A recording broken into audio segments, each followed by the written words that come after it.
Hello, VMC and Lou.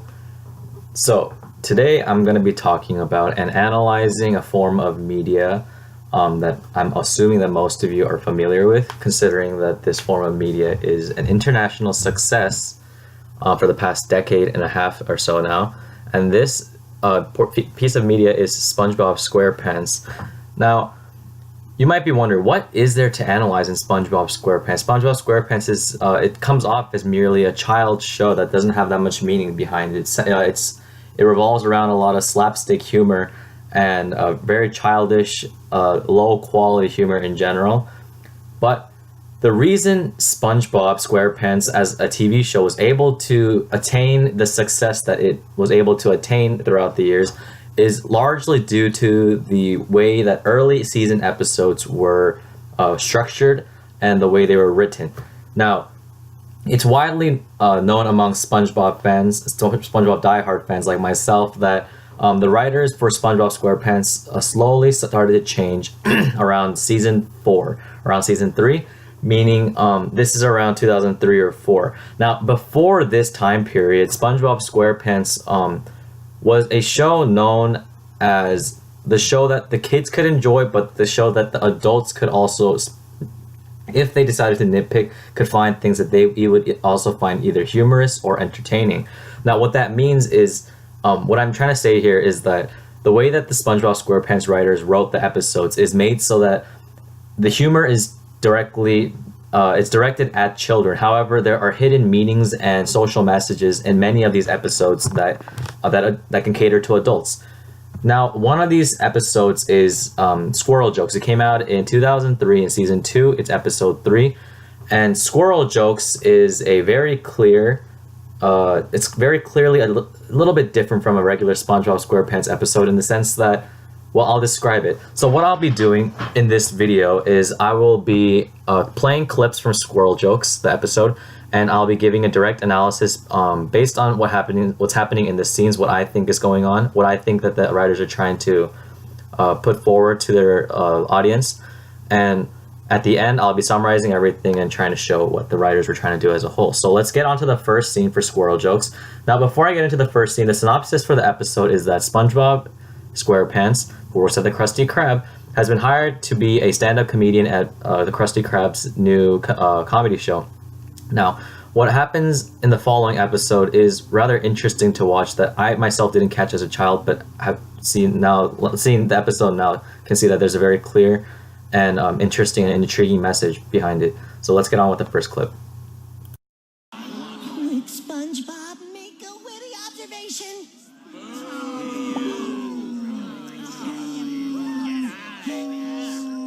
Did you ever notice how big squirrels' teeth are?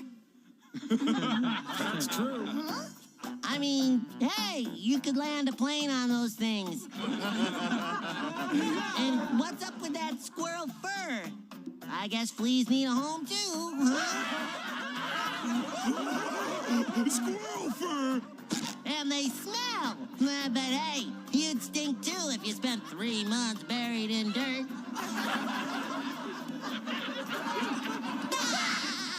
Hey, why does it take more than one squirrel to change a light bulb?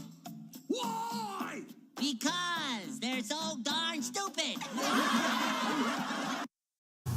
Now, as a child, all I saw in this scene was SpongeBob maybe being a little mean to Sandy. That's all I saw. However, I can see now that the writers are clearly taking a hit at the rise of offensive humor around 2000 or the early 2000s, when the entertainment industry slowly started to dwindle down and resorting to offensive humor. They realized that offensive humor is a very cheap and easy way at entertaining people. It's the shock value is very big in terms of capturing people's attention, and the writers are obviously not super for it. So let's look at the next clip. In the next clip, we're going to see how Sandy reacts, and what I believe this shows is how the general public reacts to these kind of this kind of humor.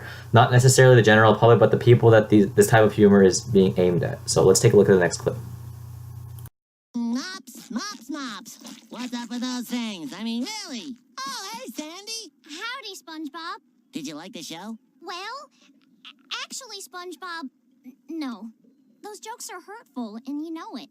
Come on, Sandy, I was just joking. I mean, everybody knows you're the smartest one in Bikini Bottom. Well, I can't argue with that. We all gotta laugh at ourselves once in a while. I do it all the time. Ah! Ah! Ah! Ah! You're right, SpongeBob. I was being a little too sensitive. No hard feelings. Now Sandy is obviously offended. The jokes are humiliating and they don't express the truth about her. She's a very intelligent person or animal, and the way SpongeBob portrays her in his comedy is not fair for her. It doesn't give her credit for the work she does. It doesn't give her credit for her intelligence. And SpongeBob tosses her request aside, simply saying that you need to laugh at yourself sometimes, and Sandy agrees.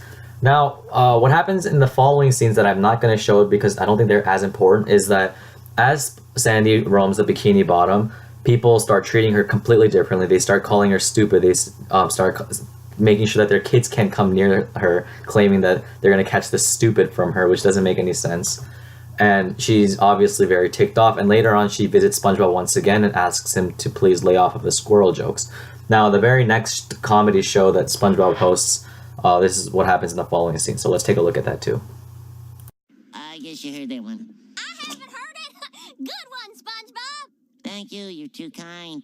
Hey, what about this water? I mean, this stuff's everywhere. Tell them what about the squirrel and the light bulbs? Hey,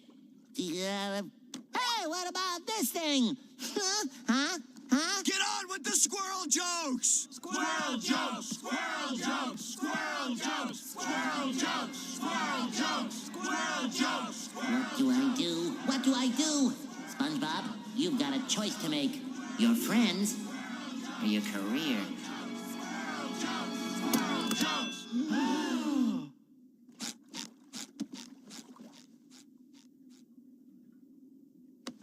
Howdy, y'all! Now, SpongeBob brings up a very important and interesting question. Is it your career or your friends? Now, obviously, in real life, the entertainment industry isn't going to be thinking about friends or anything. The industry is not a person like SpongeBob is.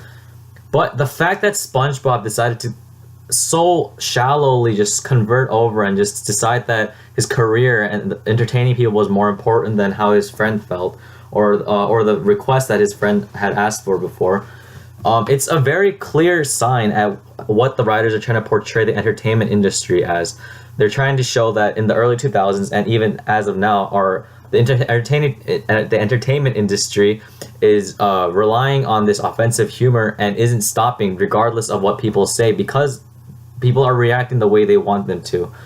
Now, I'll come back to this later. Let's move on to the final clip. This final clip is Sandy's second reaction to SpongeBob's humor. However, this time she had already asked him twice to not do the speak of her in that manner, and she's obviously mad. So let's look at how she responds.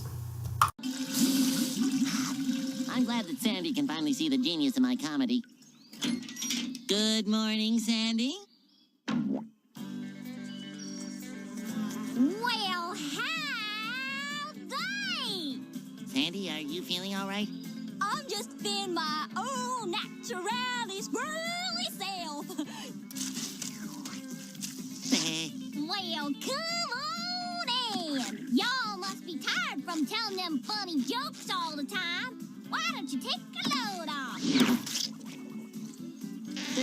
Sandy, I think something's wrong with this seat. No, I just done put glue on it so you wouldn't fall off.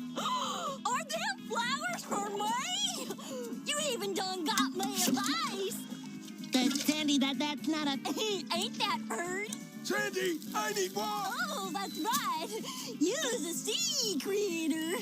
Now, what was that thing sea critters need? Let's see. Sea critters need, Oh, wait. Don't tell me. I know this one. A wallet, a watch, waffles. Sandy! Water! Well, why didn't you just say so? Here you go. Yup, a squirrel sure is stupid. Dumb. Squirrels is dumb.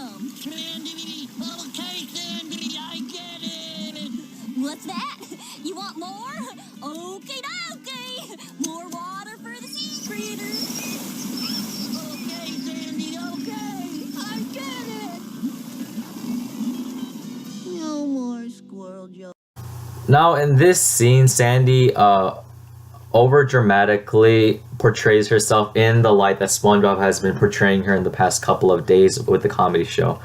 And immediately, Sandy turns from one of the most intelligent creatures in the Bikini Bottom to one of the most idiotic and dumb creatures, just the way SpongeBob has been describing her.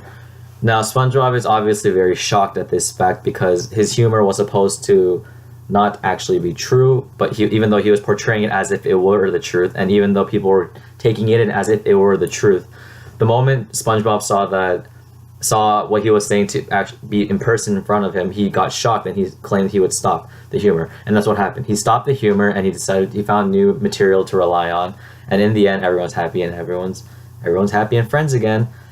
But I think this brings up a really interesting point.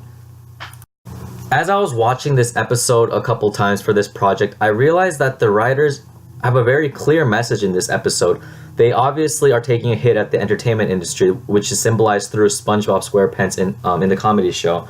They're showing how and the entertainment industry has been overplaying many stereotypes, both racial and non-racial, in people and making fun of them. We can see this in many popular shows like The Simpsons, Family Guy, South Park, 3 shows that are just examples of the many types of shows lately, the popular shows lately that rely on offensive humor in order to garner a fan base and an audience. And I believe that the SpongeBob writers, through the use of Sandy in the last scene, is showing how ridiculous these stereotypes are and how we as the public need to make sure that this offensive humor and the way that the media portrays certain types of people isn't the way we should be treating people.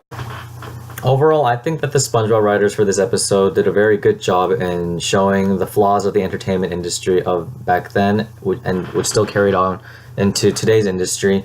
And I think that we as people in the audience can reflect on this episode a little bit and make sure that we don't fall prey to this offensive humor, make sure that we don't condone it necessarily, make sure that we don't follow it, make sure we don't treat people the way that this very incorrect humor is displaying and portraying certain types of people. Thank you for listening.